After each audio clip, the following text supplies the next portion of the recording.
Hello guys. स्वागत है आपका इस धमाकेदार वीडियो में। पिछले एपिसोड में हमने देखा कि संपू वापस आ चुकी है और वो रणमा से शादी करना चाहती है, लेकिन उसके पीछे पीछे उसका आशिक मूस भी जापान आ गया है और उसने रणमा को एक मर्द की तरह लड़ाई का चैलेंज दे दिया है। लेकिन एक बहुत बड़ी परेशानी है। संपू की दादी ने रणमा के शरीर पर एक ऐसा जादू कर दिया है जिससे वो गर्म पानी को छू भी नहीं सकता। यानी अब वो चाहे भी तो लड़के में बदल नहीं सकता। अब सवाल ये है, क्या रणमा दोबारा लड़का बन पाएगा या फिर अकान को हमेशा के लिए खो देगा।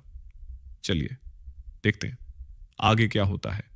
पूरा स्कूल रणमा की फाइट देखने के लिए जमा हो चुका है। इचीरो बताता है कि आज का मुकाबला है रणमा और मूस के बीच, जहां इन दोनों की लड़ाई अकाने के लिए होने वाली है। वहीं दूसरी तरफ अकाने बेसब्री से रणमा का इंतजार कर रही होती है। तभी सांपू की दादी वहां आती है और हंसते हुए कहती है, दूल्हे राजा लेट हो गए लगता है, शायद गर्म पानी छू भी नहीं पा रहे होंगे। अकाने गुस्से में बोलती है, रणमा जरूर आएगा, लेकिन उसके चेहरे पर शक साफ झलक रहा होता है। तभी मूस आता है बिना चश्मे के और गलती से किसी और को रणमा समझ लेता है। संपू की दादी उसके सिर पर डंडा मारती है और कहती है, पहले देख तो ले किससे बात कर रहा है। मूस फिर गलती से शैम्पू की दादी को रणमा समझ लेता है। कहता है, अरे तू तो बहुत सिकुड़ गया रे रणमा। दादी चिल्ला के बोलती है, पहले चश्मा पहन ले बेवकूफ। मूस चश्मा पहनता है और तभी असली रणमा पहुंच जाता है। रणमा ढीले ढाले लड़कों जैसे कपड़ों में आता है ताकि कोई पहचान ना सके, लेकिन मूस उसे पहचान ही लेता है और इचीरो फाइट को शुरू करवाता है। रणमा वर्सेस मूस। रणमा अपनी मैजिक ट्रिक्स दिखाने लगता है और मजाक उड़ाते हुए कहता है, तू भी अपने खटारे हथियार लाया होगा ना। मूस गुस्से में बोलता है, मेरे हथियारों को खटारा बोलने की हिम्मत कैसे की। रणमा कहता है, मुझे तेरी खुफिया हथियारों की असलियत पता है। तू एक जोकर है जो हर 2 मिनट में एक ट्रिक दिखाता है। इस बात से मूस गुस्सा हो जाता है और अपना खुफिया टेक्निक चिकन टेक्निक का इस्तेमाल करता है। वो मुर्गी से अंडे निकालकर रणमा पर फेंकने लगता है, जिससे जबरदस्त ब्लास्ट होते हैं। लेकिन रणमा उनसे बच निकलता है और फिर से मूस बहुत से हथियारों से रणमा पर हमला करता है और रणमा को पकड़ लेता है।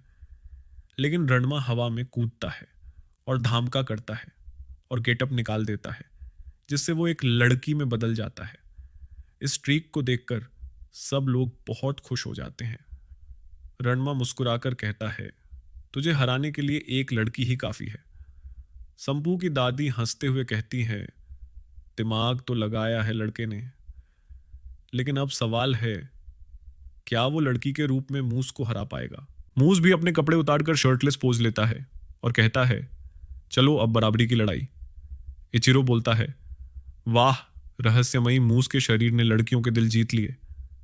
अकाने बोलती है कि बिना खुफिया हथियारों के ये मुकाबला रणमा ही जीतेगा। मूस लगातार अटैक करता है, लेकिन रणमा हर वार को चकमा देता है। और वहां डॉक्टर टोफू और रणमा के पापा भी पहुंचते हैं। डॉक्टर टोफू कहते हैं, अगर रणमा लड़की बन के लड़ता रहा तो जीतना मुश्किल है। उसके बाद दोनों हवा में एक दूसरे पर किक से हमला करते हैं, पर रणमा का पैर छोटा पड़ जाता है। शैम्पू की दादी बोलती है, उसे ध्यान ही नहीं रहा कि यह लड़की वाला शरीर है। उसके बाद मूस अपने पैर से हमला करता है, जिससे रणमा के कपड़े पटने लगते हैं और फिर रणमा उसका पैर पकड़ लेता है और उसका जूता उतर देता जिसमें सुई लगी हुई थी। अकाने चिल्ला के कहती है, ये क्या मूस, तुम तो मर्द की तरह मुकाबला करने वाले थे। मूस हंसते हुए कहता है, आदत से मजबूर हूं। वो फिर अपने खुफिया हथियार निकालता है और रणमा पर हमला कर देता है, जिससे रणमा के कपड़े फट जाते हैं, जिससे देखकर सारे लड़के बहुत खुश हो जाते हैं। पर अकाने दौड़कर रणमा को कपड़े पहना देती है, जिससे सारे लड़के अकाने पे गुस्सा करने लगते हैं। डॉक्टर टोफू रणमा से पूछते हैं, तू लड़का बन के क्यों नहीं लड़ रहा। अकाने बताती है कि शैम्पू की दादी ने ऐसा जादू किया है कि रणमा गर्म पानी छू भी नहीं सकता। डॉक्टर टोफू कहते हैं, ये पहले बताना चाहिए था ना। वो रणमा की पीठ पर एक प्रेशर पॉइंट दबाते हैं, जिससे गर्म पानी का डर दूर हो जाता है। उसके बाद अकाने रणमा के ऊपर गर्म पानी डालने जा रही होती है, पर शैम्पू की दादी केटली को काट देती है। अकाने फिर ट्राई करती है, लेकिन अब सारे लड़के उसे रोकने लगते हैं और दूसरी तरफ मूस रणमा पर हमला करने के लिए तैयार हो जाता है, लेकिन अकाने उस गर्म पानी की केटली को रणमा की तरफ फेंक देती है।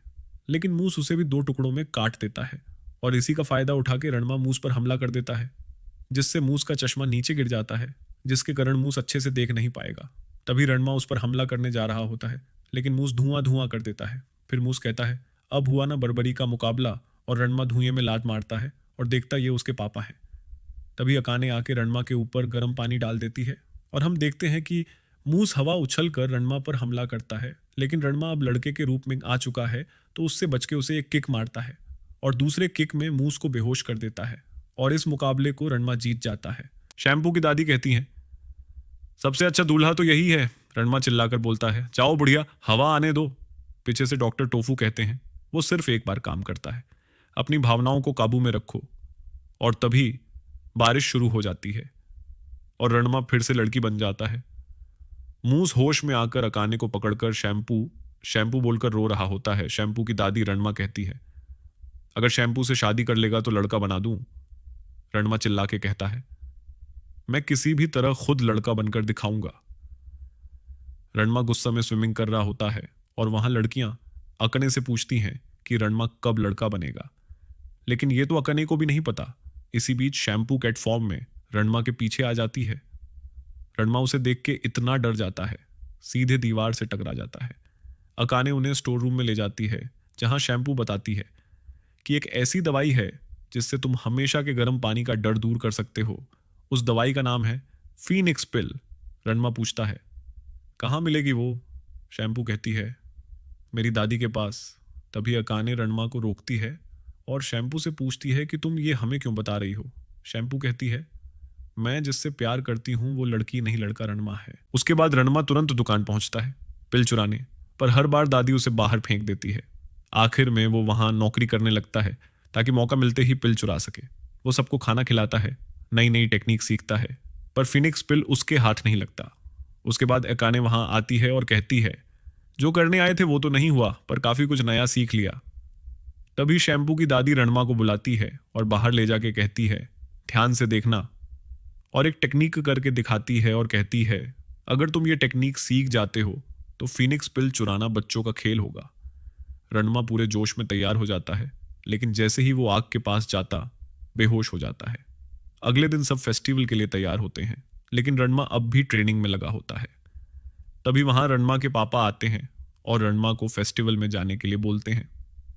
फिर वो अकाने के साथ फेस्टिवल में जाता है और वहां गोल्ड फिश पकड़ने का गेम खेलता है, जहां रणमा सारी मछलियां निकाल लेता है। ये देखकर दुकानदार गुस्से में एक और चैलेंज देता है कि दम है तो ये पिराना अपने हाथ से पकड़ के दिखाओ, और अगर नहीं कर पाए तो सारी गोल्ड फिश वापस कर देना। अकाने कहती है, ये तो चीटिंग है, लेकिन रणमा रेडी हो जाता है और कहता, मुझे इन्हें काटने से पहले पकड़ना होगा।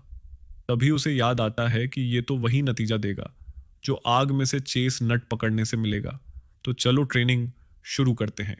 उसके बाद रणमा शैम्पू के दादी के फिनिक्स पिल लेने पहुंच जाता है और बहुत कोशिश करने के बाद आखिरकार रणमा उस फिनिक्स पिल को हासिल कर लेता है और कहता है, अब सब ठीक हो जाएगा, और उस पिल को खा लेता है, लेकिन उसे वो कैंडी जैसे लगती है। तब शैम्पू की दादी बताती है कि उसने पिल को बदल दिया था। यह सुनकर रणमा गर्म पानी में गिर जाता है और चिल्लाने लगता है। अकाने उस पर वही पिराना वाले टैंक से रणमा पर ठंडा पानी डाल देती है। अकाने कहती है, अच्छा हुआ मैंने पूरा टैंक ही ले आई, और रणमा कहता है, ये बुढ़िया बहुत खड़ूस है।